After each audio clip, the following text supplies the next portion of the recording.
magandang araw po sa inyong lahat. Magandang gabi po sa inyong lahat. Good morning, good afternoon, good evening sa inyong lahat.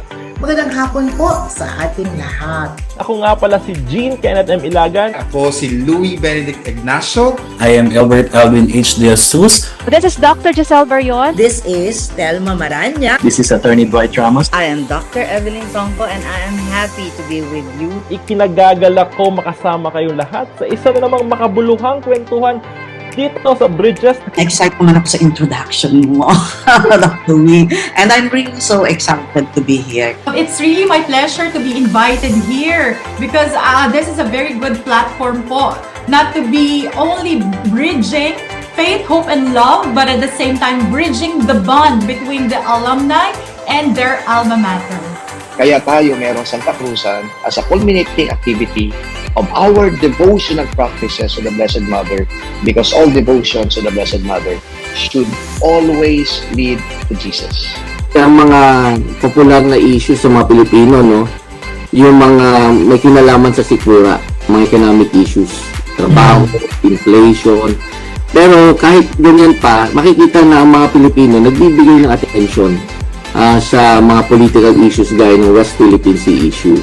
We need our future generations to meet their own needs without sacrificing also yung mga needs natin na nararanasan natin ngayon. So we need this clean air, malinis na hangin, malinis na tubig, yung lupa natin hindi pa poison, then okay pa yung mga karagatan natin, okay pa yung mga kabundukan natin. O kaya naman dati maayos ang pagsasamahan ng mag-asawa, bigla na lang may nangyayari na hindi nila inaakala at yung kanilang family bond humihina. Pati yung relasyon nila sa Diyos biglang humihina. I love you. I love Jesus, Holy Spirit, and Mama Mary. Thank you and God bless. The BAR is not out there to, lose taxpayers. Pag nalugi yung taxpayers, hindi mo babawasan yung magbabayad ng tax. First and foremost, we embrace change. We need to cultivate our passion for learning and to be flexible based sa Thomasian values ng commitment, competence, and compassion. Go back to your core. When things are really, really tough, when you're going through transitions, when you're going through changes, go back to who you are as a person and as a leader. And at the same time, yung core values natin as Thomasians dati, perfect din parate as a guide for me.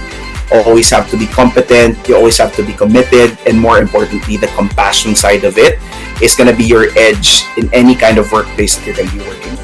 Happy anniversary to Bridges! Here at Bridges, we build bridges of faith, bridges of hope, and bridges of love.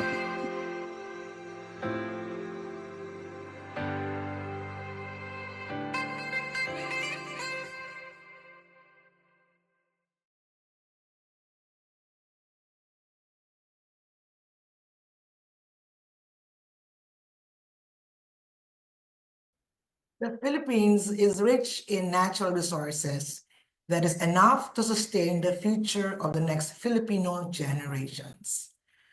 We're talking about gold, copper, and nickel, which are the metallic minerals that are highly abundant in our country. Imagine that. We're also rich in asbestos, coal, and limestone that are classified as non-metallic. These are examples of the minerals that our country possesses, minerals that are needed for us, for our growth, our development, considering the nation's dream of a predominantly middle-class families by year 2040. President Ramos signed a law, Republic Act 7942, is also known as the Philippine Act of 1995, that ensures that the country shall have sustainable mining industry. While this is true, initiatives against mining have been launched by several cost-oriented groups.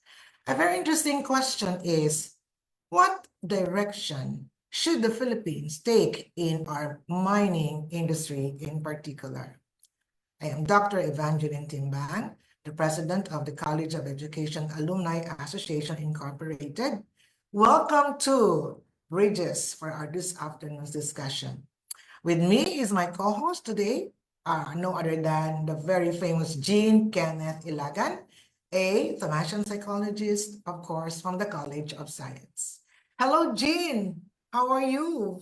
Hi, Doc Vanji. Good afternoon. And syempre, bati muna tayo, no? Good morning and good evening to all the Thomasians out there sa loob at sa labas ng bansa. It's nice to be with you again, Doc Vanji. Yes, of course. Yeah, Maraming best syempre. tandem. Yes. Correct. And maganda yung pag-uusapan natin for today kasi syempre, no, it's about mining, no? Pero before we move on to that, no, before we proceed to anything else, let us pause for a moment Yes. as we join the UST Alumni Association in mourning the death of His Holiness Pope Francis, who unfortunately died yesterday, no, April 21, 2025, at the age of 88. We have focused in the past episodes about care, creation, and we dedicate today's episodes to Pope Francis as an honor to his visionary and ardent advocate for our planet. His profound love for creation and unwavering commitment to environmental stewardship inspired countless individuals to recognize the sacredness of the earth. Pope Francis taught us to care for our environment as a reflection of our love for God and one another. His encyclical Laudato Si challenged us to confront the climate crisis with compassion and action. In this time of loss, let us honor his legacy by protecting our planet and fostering sustainable practices for future generations. Doon tayo nagpapasalamat kay Pope Francis, Doc Vanji. Yes, it's so touching, no? And so fondly to remember what our Pope has done for us, for everyone in this planet, especially with his Laudato Si, because he's been concerned with what's happening, no, on Earth, on Mother's Earth. Oh, by the way, happy Earth Day. Correct. Yeah, Diba? happy Earth Day to all. Earth Day, and then Laudato Si, and now we're talking about mining industry in particular, no? So truly, our topic today is going to be very, very relevant and close to the heart of our dear Lolo Kiko, our Pope. I'm very sure of that. Malaking pagpupugay natin ang gagawin natin sa kanya, no? Dahil sa tatalakayin natin ngayong hapon. At ang tatalakayin natin isang malaking usapin din, no? Mabigat ang usapin natin. Mabigat na usapan. But before we proceed further, may I invite our viewers to please subscribe to our Thomasian Alumni Community YouTube channel and follow us on our UST Alumni Association for, of course, our FB page. Ayan. This episode is brought to you by the Law Alumni Foundation Incorporated, the UST Alumni Association Incorporated, and of course, the best or the basic environmental systems technologies. So it's all about green, diba? It's all about the planet. Correct. It's all about the earth. Correct. Kaya nga very timely yung mga nangyayari ngayon. Because it's time naman na let's give it back to the earth. That's why very interesting ang magiging topic natin ngayon. Dapat makinig ang lahat kasi it's all about us, today, our future. Of course, we talk about the past, today, and the future. So mas mahalagang malaman natin ang kahalagahan ng ating pag-uusapan. By the way, do you know, I remember that there was a campaign against mining before.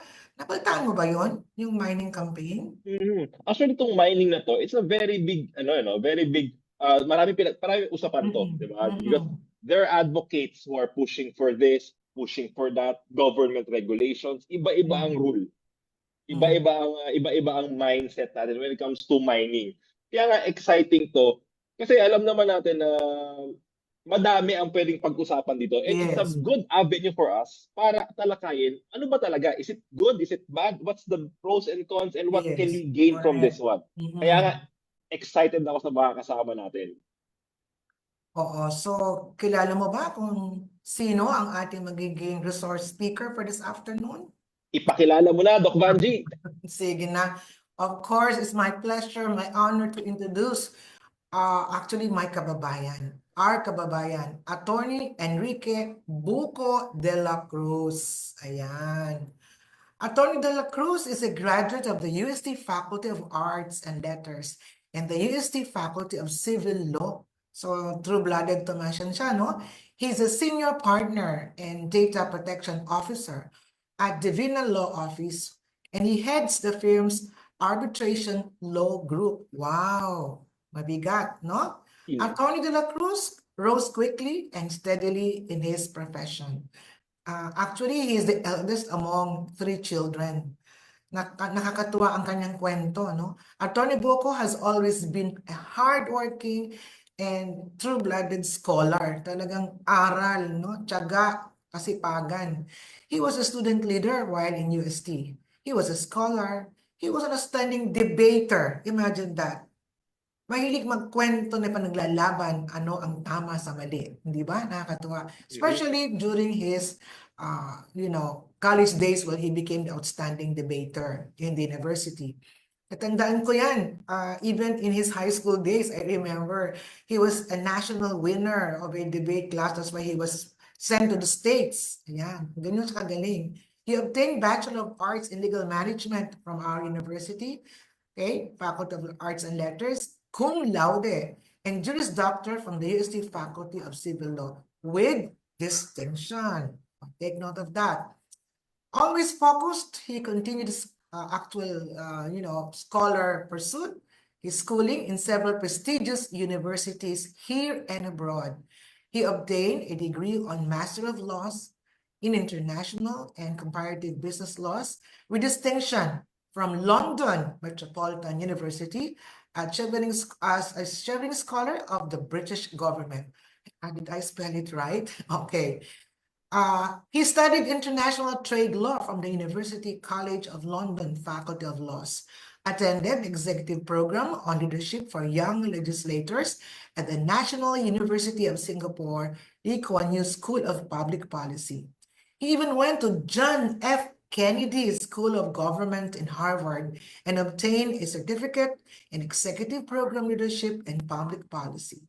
He obtained his Masters of Arts in Public Management from the Ateneo de Manila University. What an achievement. Attorney De La Cruz became a city councilor of our town, of course, Baliwag, Bulacan, for 9 years, and eventually was elected as a senior board member of the province of Bulacan for another next 9 years. Okay, the Asia Business Law Journal recognized him as among the top 100 lawyers from 2021 to 2024. Imagine that, strings of career development, progress, and success. Very recently, he received the first, take note of this, FAMAS Prestige Awards for Legal Excellence and Public Service. FAMAS means Philippine Academy of Movie Arts and Sciences Incorporated. So pati yung mundo ng pelikula ay napasok na ng kagalingan. Ka-level ni Vilma Santos pala to, Doc. So therefore, ladies and gentlemen, fellow Tomanches and friends, let's welcome Attorney Enrique De La Cruz, the lawyer of the stars. Welcome to Bridges, Attorney Buko. Maraming salamat po. Isang malaking karangalan po ang maging bisita at kasama ninyo ngayon, Associate Dean Vanji at kasamang Jean. Maraming salamat po. Doc, sir, kamusta? Kamusta naman ang iyong afternoon today?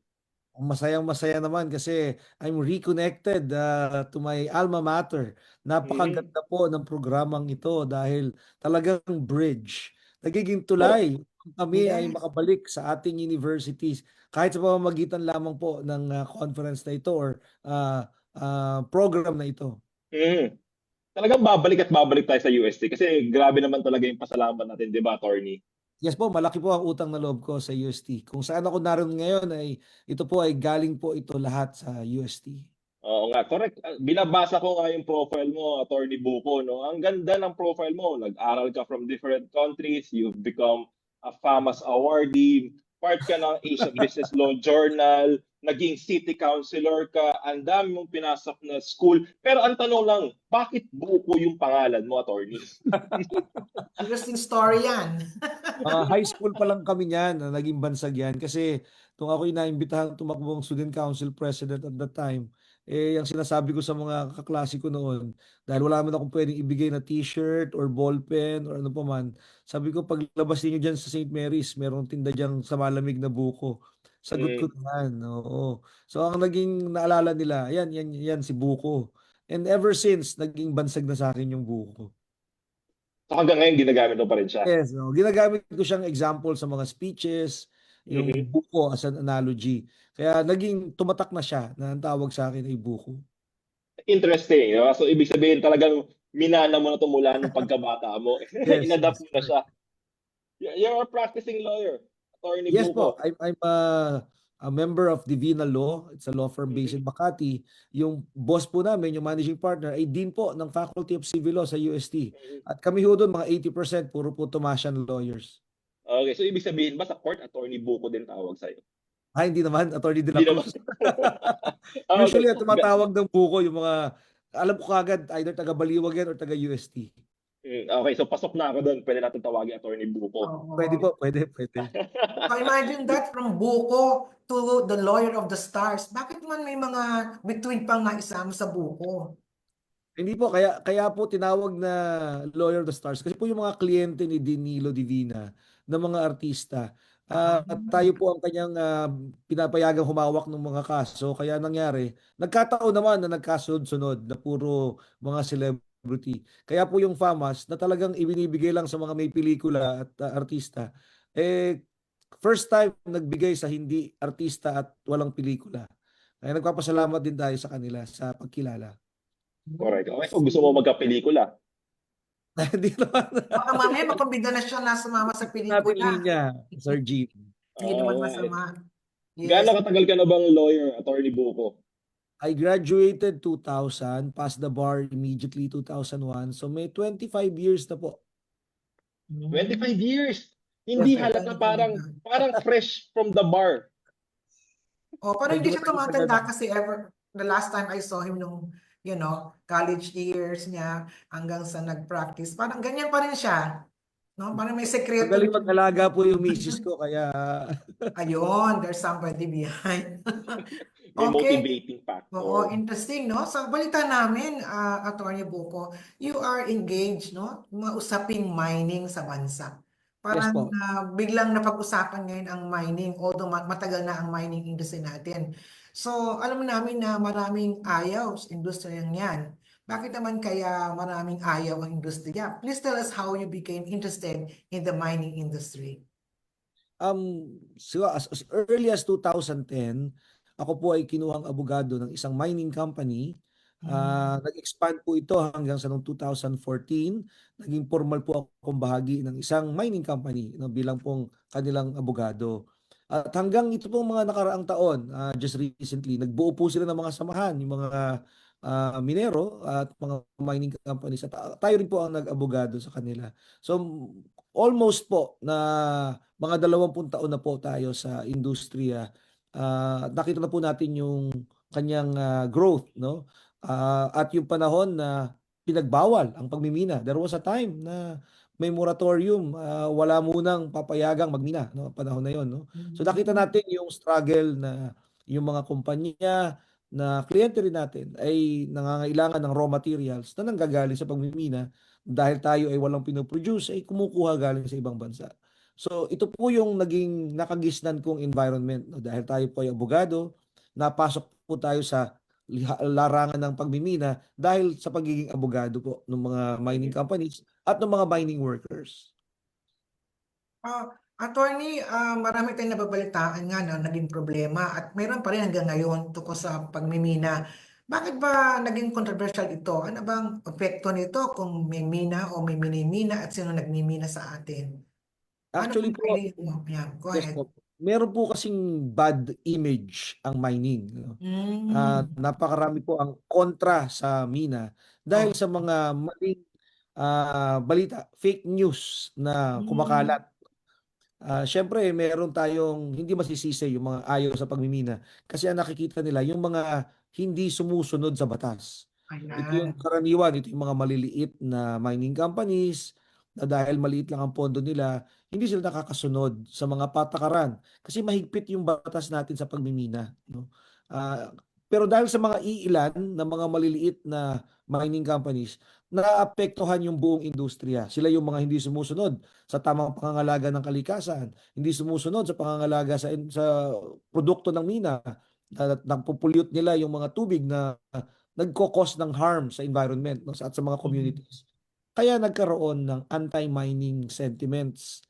Pero kung titingnan po ninyo, mas marami po ang sumusunod sa batas. Kokonti lang po yung mga Hindi. miyembro na hindi sumusunod. Sa katotohanan po, napakahigpit ng industriya ng pagmimina ang batas natin. No? Halimbawa, sa bawat isang puno na puputulin ng mining company, 100 po ang kailangan nilang ipalit. Oh. Wala industriyang ganyan na nire-regulate. Walang ibang industriya. Mining lang. Yung iba hong industriya, gagawa ng subdivision. Puputulin po yung mga puno. Tatayuan po ng mga bahay. Or magtatayo ng building. No? Wala hong batas na nagsasabing dapat magtanim sila ng puno sa kanilang mga pinutol.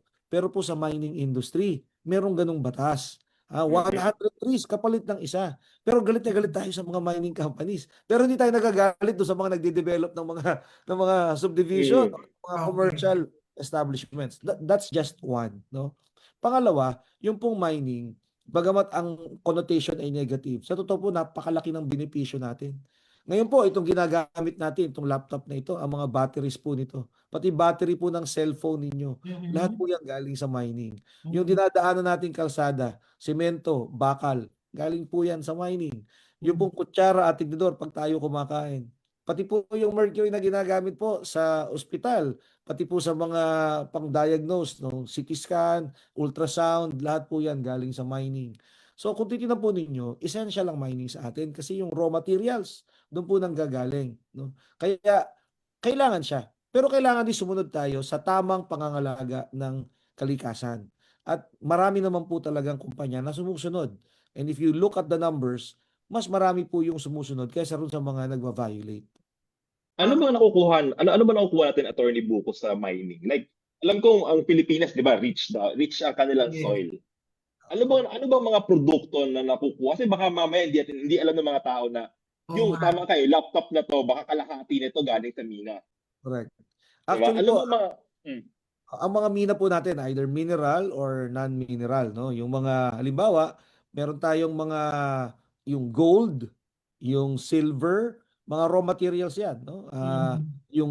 Yung hibla ng pera natin, syempre may gold, may silver. Lahat 'yan galing sa mining, no? Alahas, lahat 'yan, no? Pati yung instruments na ginagamit sa ospital, either gold, silver, copper, nickel, pinakamarami natin 'yan, nickel. Meron din po tayong cobalt, lithium para sa mga batteries, no? So lahat po 'yan nakukuha natin sa pagmimina. Actually pati yung pagkukwari. So yung simento, yan po ay galing din sa ilalim ng lupa. Yan din po ay mga produkto ng pagmimina. So halos lahat po ng industriya pag titingnan ninyo, kailangan po ng produkto galing sa mining. Pero sa buong Pilipinas po, hindi po lahat ay pwedeng minahin. Meron lang mga specific requirements. Hindi lahat ng lugar meron kang pwedeng minahin. So, kaya hindi mali yung contention na kawawa naman tayo kasi ang buong Pilipinas mamimina na. Ang buong Pilipinas po may 30 million hectares ng lupa. Pero sa 30 million na yon, 9 million hectares lang ang merong minerals. Tayo po ang 5th mineralized country in the world. Sa buong mundo, tayo po ang pang-5 sa pinakamaraming minerals na pwede makuha. Pero dun sa 9 million hectares out of the 30 million na pwedeng minahin, wala pa hong 3% ang merong permit na mamina. Napakaliit na bahagdan. Na dun sa 9 million hectares na yon, wala pa hong 3% ang namimina. So, ibig sabihin mo ito, Attorney Buko, malaki ang potensyal ng bansa sa mining. Napakalaki po ng potensyal. Dahil po kung tingnan po ninyo yung perang na idudulot na ibibigay, no? Last year 2024, yung pong mineral export natin, meaning yung naibenta natin sa ibang bansa, halos $7.37 billion. Wow.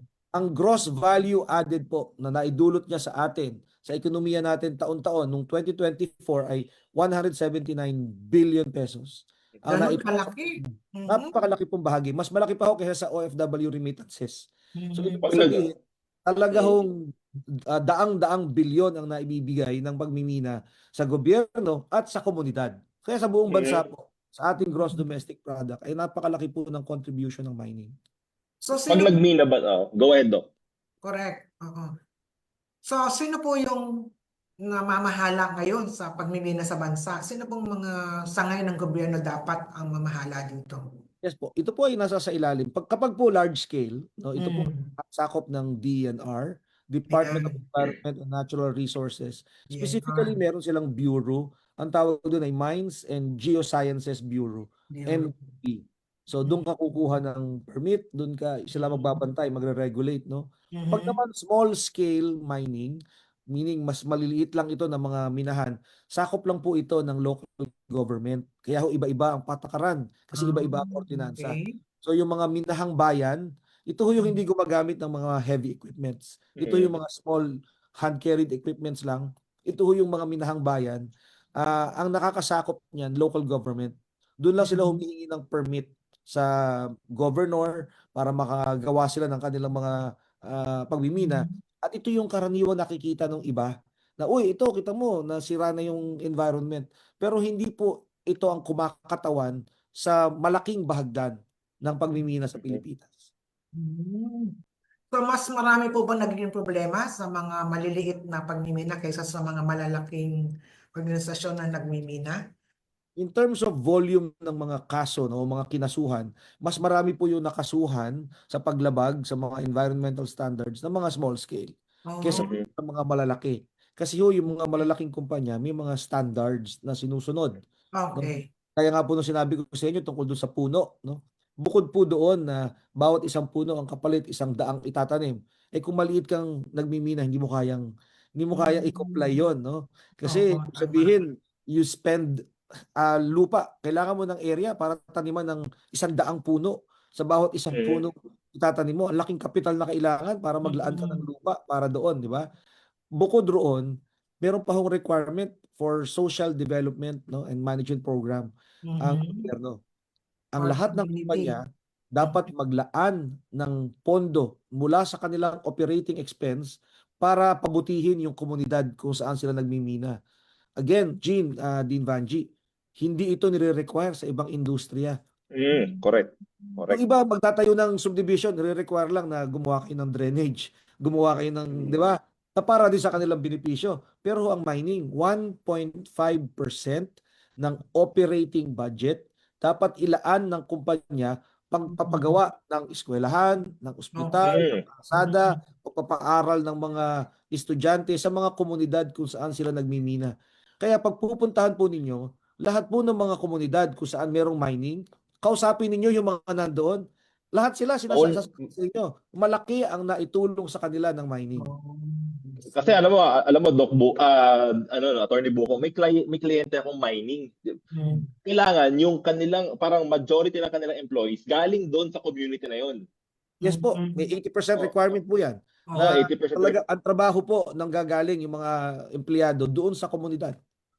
Tapos yung mga facilities nung lugar na yon, yun ang binibigay din ng mining company na naka-assign doon sa lugar na yon. Kasi imagine mo, Sir Gene, no? Kung ang operating budget ng kumpanya, halimbawa, ay 10 billion pesos sa isang taon, ang requirement ng batas, maglaan siya ng 1.5 billion para doon sa komunidad na kanyang ginagalawan. Walang ibang industriya na ganyan ang nire-require natin.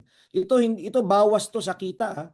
Bawas mismo doon sa pera na nakalaan para sa kanilang operation. So mas malaki yung kumpanya, mas malaki yung operating budget niya, mas malaki yung kailangan niyang gugulin para ipagawa yung komunidad. At minomonitor po yan ng MGB at ng DNR kung ano yung, paano mo ginamit yung SMDP, SDMP no, na nilalaan mo.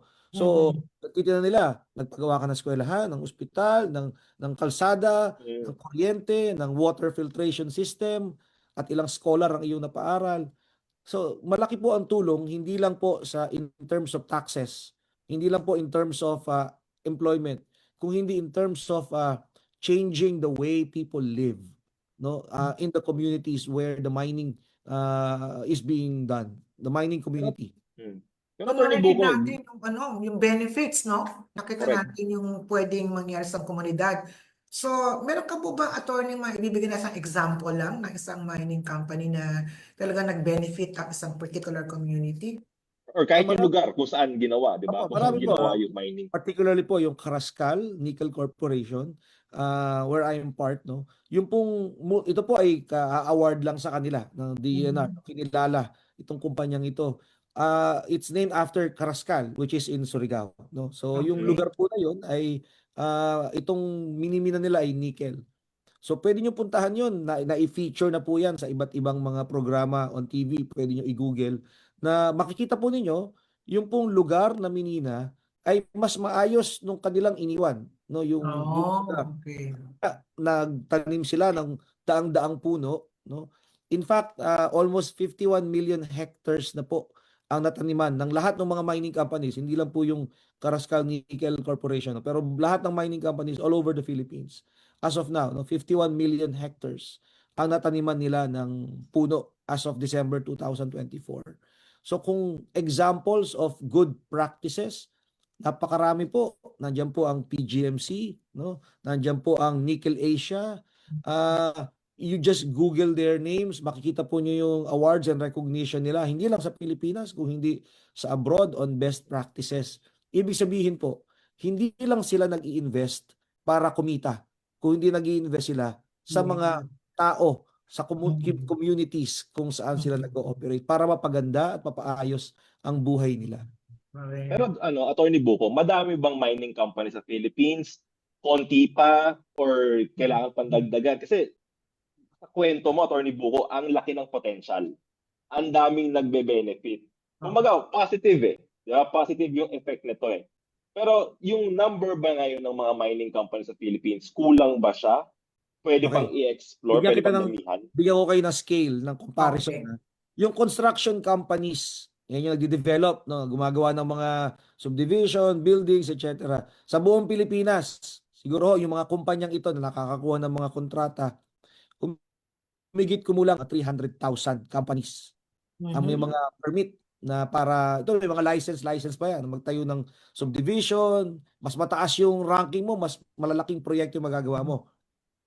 Pero yung mining, 56 lang po. 56 lang po ang merong license, ang may kontrata na magmina. 56. Kaya po ang out of the 9 million hectares sa buong Pilipinas na pwedeng minahin, wala pang 3% ang namimina. Dahil napakababa ng rate. Kasi capital intensive siya eh. Malaking kapital ang kailangan mula sa exploration stage. Dahil hindi mo alam kung meron kang mamimina sa lugar na yon. No? So, kailangan mo muna mag-explore. Tapon yung pera mo, hindi ka kumikita eh. Aalamin mo muna kung meron. At pag nakita mo meron deposito doon ng mineral, kailangan i-acquire mo yung lupa. Humingi ka ng kontrato sa gobyerno ng pahintulot. Malaking kapital ang kailangan para ikaw ay pagbigyan. Kasi kailangan meron ka sufficient capital and investment. So, kung Medyo high 56 risk, high lang, no? reward. Oo, 56 lang sa laki, no? Sa lawak Yes po. ng land na pwedeng minahan. I think merong mga talagang illegal miners. Tama po. Marami po yung walang permit, walang lisensya, Permit. Ayan. pero nagmimina. So, yun po yung nakikitang muka ng mining. Kasi nga, legal sila. So, hindi sila sumusunod sa mga patakaran. Yun po yung nagiging muka ng mining. Kaya masama ang impression ng tao. Yun. Kaya naging negative tuloy. Oo. Yeah, Pero kaya paano ngayon yan, hindi Attorney? maganda ang senaryo, ang story, ang nabibuild na kwento.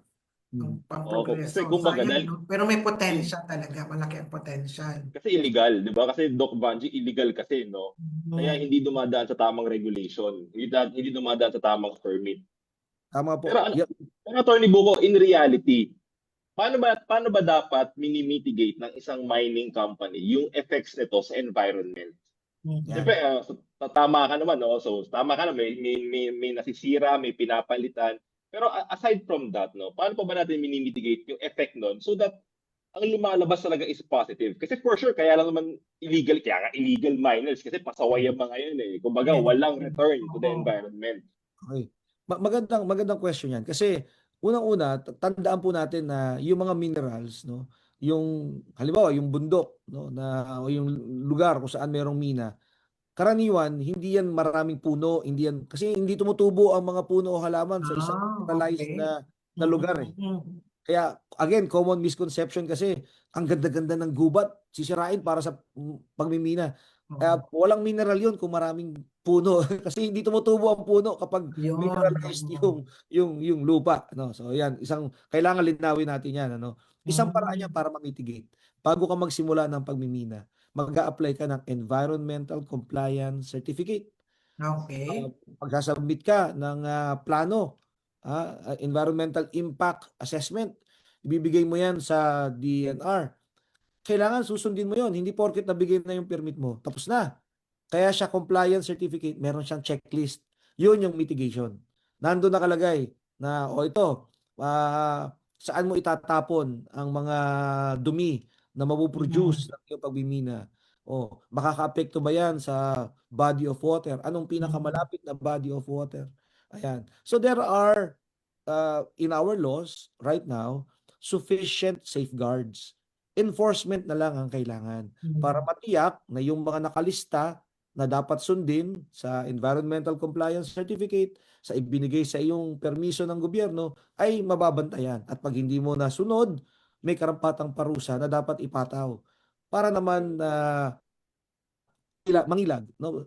To deter, para mapigilan ang mga paglabag.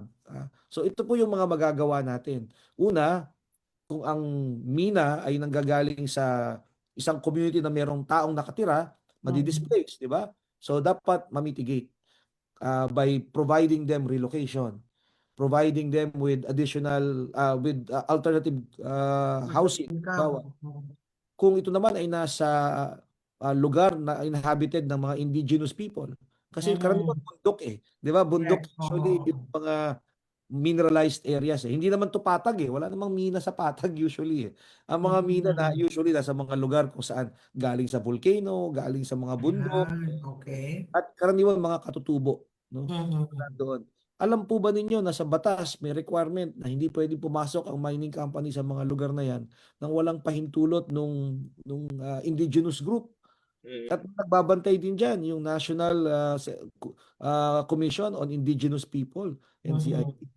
Hiwalay na kontrata, hiwalay na porsyento ang kailangan ibigay sa mga katutubo at dapat respetuhin yung cultural beliefs nila tungkol doon sa lugar, no?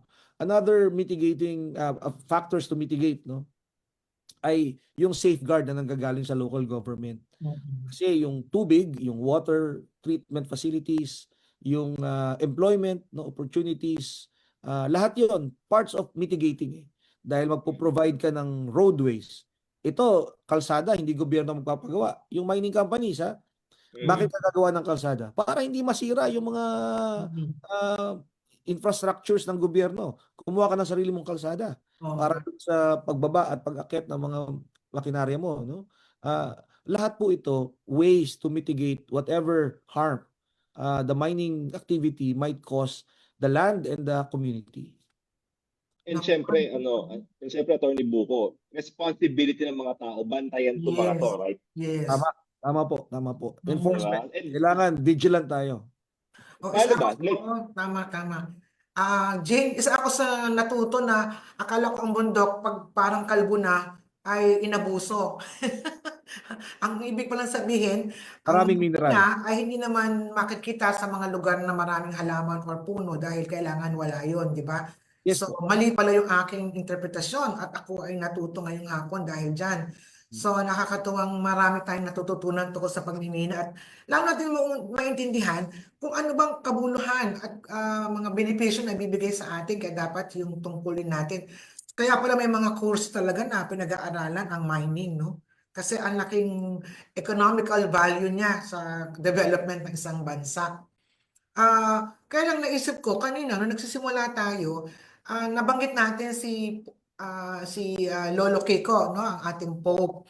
At dahil dyan, gusto nating makita ang connection ng matindi niyang pagmamahal at pagkalinga sa ating kalikasan sa kanyang Laudate Si. So, ano kaya, Jean? Meron ka bang idea o familiar ka ba sa encyclical ni Pope Francis na ito, Jean? Napag-usapan natin sa bridges yan, ilang linggo na nakakaraan, no? Yes. Si Laudato Si na inisyo ni Papa Francesco noong 2015 ay isang encyclical na ang Okay. sinasabi nito na dapat i-address natin bilang mga Katoliko ang environmental issue ng kapaligiran natin. Sabi nga nila, 'di ba? Hindi lang dapat minamahal mo yung kapwa mo, mahalin mo rin kung saan kayo nakatira. Yes. Yun ang gusto niyang sabihin sa atin na it's a collective response para doon sa environmental degradation. Ibig sabihin, ito na yung pagkasira. Diba, alam mo si Papa Francesco, pumunta noong 2015 sa Pilipinas dahil sa bagyo sa Tacloban, kay Yolanda. Diba? So yung encyclical na yun, ito yung nagha-highlight sa obligasyon natin bilang mga Katoliko na hindi lang tayo dapat mahalin ang kapwa, kundi pati kung saan tayo nakatira. At ang advokasiyang ito, para mas mapatagal at mas mabuhay pa tayo ng mas papayapa dahil ito ang pagmamahal ng Diyos sa atin. Isa to sa mga regalo niya kung tutuusin. Kung ano yung suot natin, kung ano yung namimina natin, kung ano yung nakikita natin ngayon, lahat to, diba? Lahat to ay bigay ng Diyos. Kaya sabi sa Laudato Si, ito dapat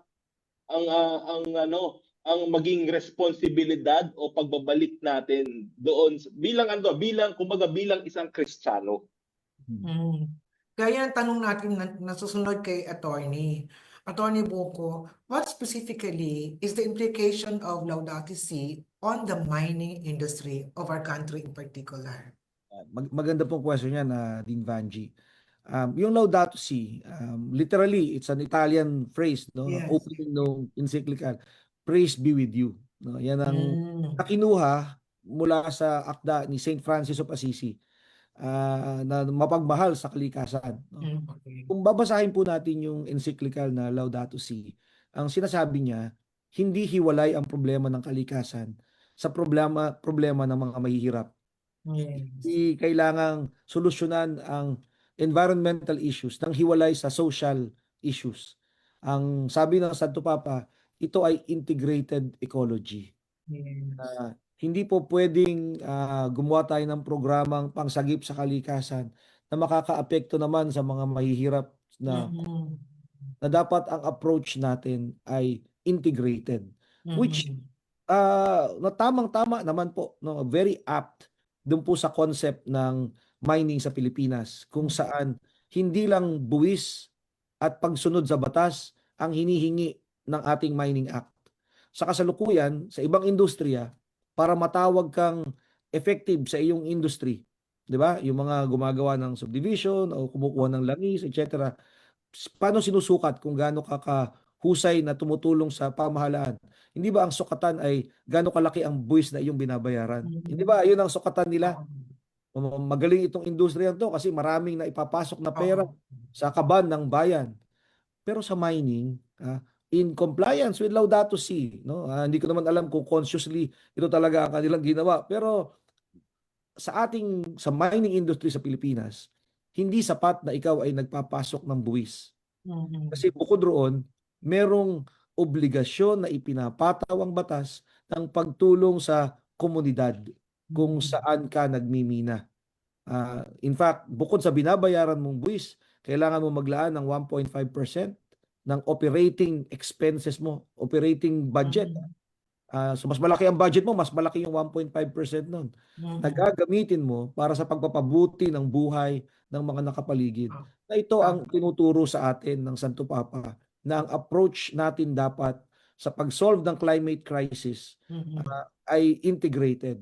Hindi sapat nagagastos lang tayo para sa mitigation ng environmental harm. We need to consider the plight of the poor because the social ills, the social problems are not separate and distinct from the environmental problems. Naku, talagang malalim na usapin to, Jean. Kasi hindi lang ito pagbibigay ng buwis, pagbabayad ng taxes sa gobyerno, paano nila inaalagaan yung proseso ng pagmimina, paano nagkakaroon ng impact doon sa komunidad, kung nakakontribute ba o hindi, no? So yung pagmamahal, mapapakita kung marunong tayong sumunod. Kasi parang ang ganda ng sharing ni attorney na in place naman ang mga policies Meron namang magandang mga panuntunan na pwedeng sundin. Ang problema nga, sabi nga ni attorney, pangit ang image ng industriya kasi lahat ng hindi magandang nangyayari ang napapublish, ang nasa dyaryo Hindi mo lang magkwento ang dyaryo o ang media ng magagandang or best practices. Makakulang pa, makakanandagdagan pa siguro ang mga magagandang kwento.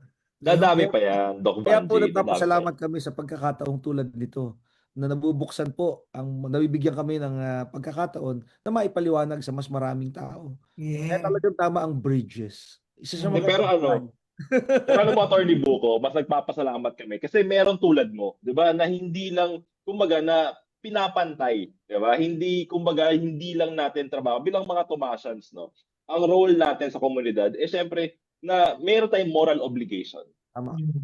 Meron tayong kahit sabihin mo na doon tayo sa industriya kung saan maraming nakukuha, maraming pwedeng makitain. Pero nandun pa rin yung compassion natin, 'di ba? Yun ang pagiging Tomasino natin na kahit sabihin mo nandun tayo sa Rurok, 'di ba? May FAMAS award ka na nga, pero nandito ka pa rin sa Bridges kahit alam mo wala tong talent fee. Tatak Tomasino, Sir Gene. Tatak Tomasino. Yun nga, kaya nagpapasalamat kami na may katulad mo na Attorney Buko na anytime po, anytime. Sa iyong palagay, attorney, dahil medyo matagal na rin yung panahon na nagugol mo sa pagtulong sa ang tinutulungan mo ba ay yung mga minero, yung mga kumpanya, pati na yung komunidad? So, Pati po yung mining workers. ayun, pati yung mga mining workers. So, bakit ngayon mo lang naiisipan na palakihin ang iyong pwedeng gawin? Noon kasi may kliyente ka lang, no? Pero ngayon parang lumalaki yata ang gusto mong masakop para matulungan ang mining industry. Yes po, napag-usapan po kasi ng industriya, no, sa kanilang samahan, may mga asosasyon na ano pa ba ang mga pwede nating gawin para mabago ang policies, matiyak na magiging mas katanggap-tanggap ang mining sa komunidad. Kasi apektado rin ang industriya kapag ang image ay masama, no, kapag hindi maganda ang tanggap ng tao sa mining. At doon namin nakita na kailangan una yung batas na sumasaklaw sa pagmimina ay magkaroon tayo ng partisipasyon para ito ay maamyendahan, para matugunan yung mga problemang nakikita natin. Kasi Din Vanji, wala namang makakaalam ng solusyon sa problema ng pagmimina kung hindi yung mga nasa pagmimina mismo. Yes. So, isa sa mga nakita namin na paraan ay pumasok sa Kongreso, mabigyan ng boses ang industriya ng pagmimina bilang isang sektoral na grupo. Kaya nagtayo ng isang party list yung mga mining companies upang ito sana ay masolusyonan. Magkaroon ng mai-alok, magbigay ng option. Kasi 156 yung party list, no? So isa roon sa option doon yung para sa mining, no? Ayun po yung Bangon Bagong Minero party list na nagsusulong ng mga panukalang batas para masolusyonan yung mga problemang nakikita po namin. Kasi Din Vanji, Sir Gene, merong mga anti-mining sa Kongreso, pero walang pro-mining. Parang hindi patas. So meron ding anti, may mga pro. Na magpapaliwanag na ito ang dapat na solusyon. No, na dapat ang tugunan natin yung cause ng problem. Yeah. Mag-benefit, hindi lang yung mining companies, pati na mining workers and the whole community. So, nabanggit nyo yung mining association. Private group po ba ito? Private po, marami pong iba't iba, no? Merong Chamber of Mines of the Philippines. Ito naman para sa usually gold, silver. Pag naman nickel, yung mga Philippine Nickel Association. So marami po bawat grupo ng mga nagmimina kasi nga 56 lang naman po sila, no? So medyo medyo konti lang. Meron din po ba kayong mga affiliations sa mga international mining associations? Yes po, usually po by industry, no? So yung gold and silver magkasama sila, yung nickel and other similar minerals magkakasama rin po sila. At may affiliation kasi wala ho tayong halimbawa sa nickel, wala ho tayong processing plant dito eh. So malaki yung kasi kapital ang kailangan doon, no? So yung mga nakukuha nating nickel, in-export natin 'yan sa ibang bansa. Oh, talaga? Halimbawa, so meron tayong raw material pero wala tayong processing plant.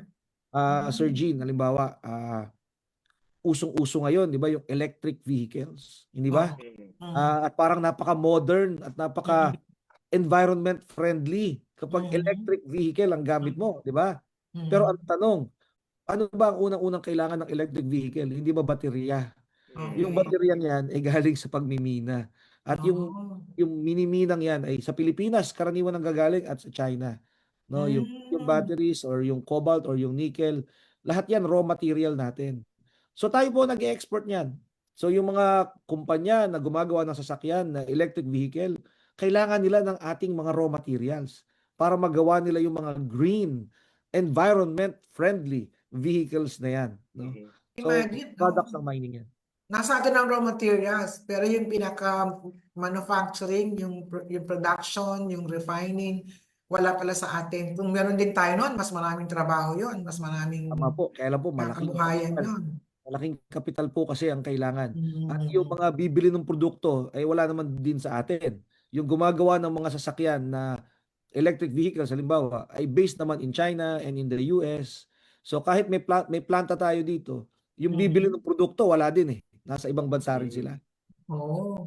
Pero ang laki. Alam mo, No? laki. Sige, Tony go. Buko, ang daming interesado sa ganyan. Diba? Maraming gustong matutunan yung mga tao about mining. Oo. Any tips? Saan ba pwedeng makabasa? Saan ba pwedeng makita yung batas? Saan ba pwedeng may matutunan pa ako about mining? Kasi yung bridges natin, sinasabi ko na to kay Ma'am Ida eh. Laging 1 oras lang, kaya Oo bitin nga, talaga bitin eh.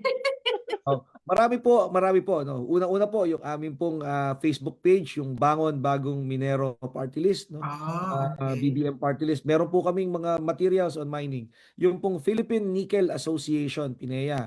Hanapin lang po ninyo ang kanilang social media pages at pwede nyo i-google ang kanilang website. Ganoon din po yung Chamber of Mines of the Philippines. Ito pong mga sites na ito ay site ng mga samahan ng pagmimina. Ayun. At nandoon po yung kanilang Information and Education Campaign, IEC.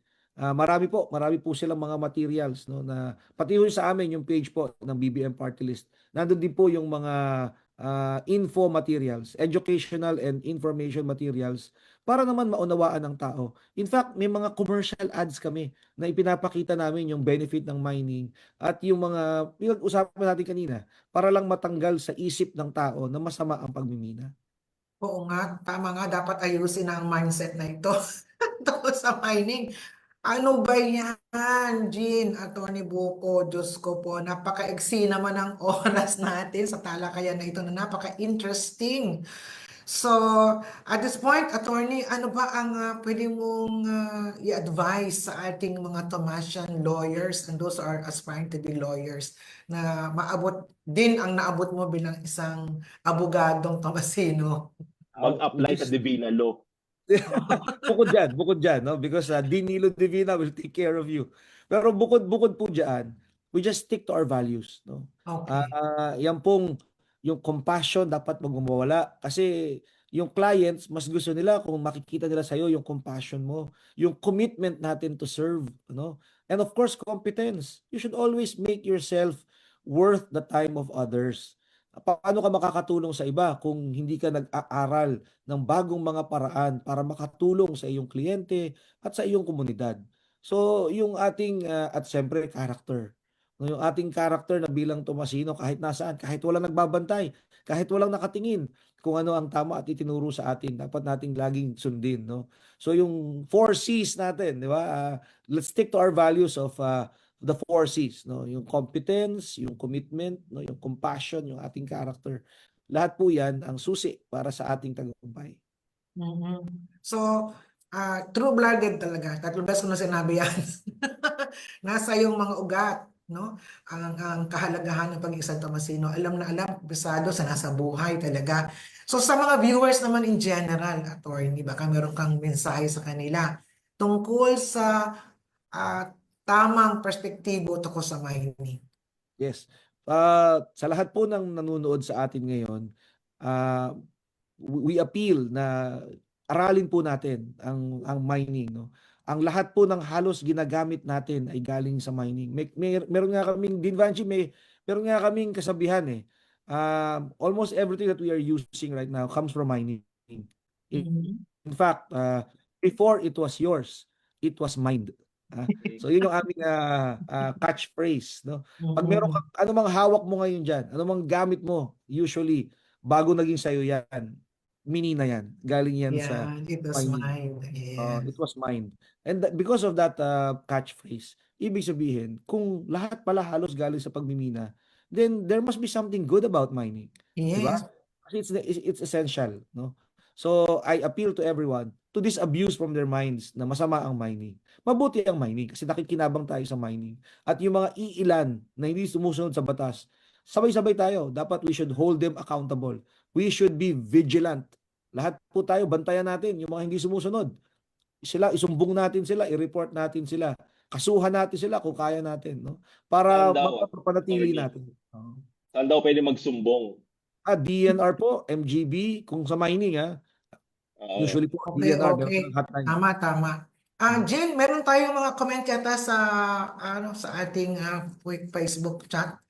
Ito nga, hinahanap ko nga kung nasaan ang mga komento. Maraming nanonood sa atin ngayon, maraming nakikinig at kasi very interesting topic natin. O baka meron tayong pwedeng basahin dyan na chat nila na importante nating malaman. Ayan. O Jun, Ito na, nagbabasa na ako ngayon, no? So, may mga comments dito na sinasabi na may mga mining companies daw na may unlawful practices. Yun yan, talaga may ganon. Sa lahat naman po ng industriya, merong mga hindi sumusunod sa batas, no? Hindi naman sa mining lang 'yan, no? But the best thing to do is to hold them accountable. Papanagutin Ayan. ang hindi sumusunod sa batas. Kailangan May may dalawa- ang batas. Correct. Meron pa dito, dalawang governor daw ang nagbenta.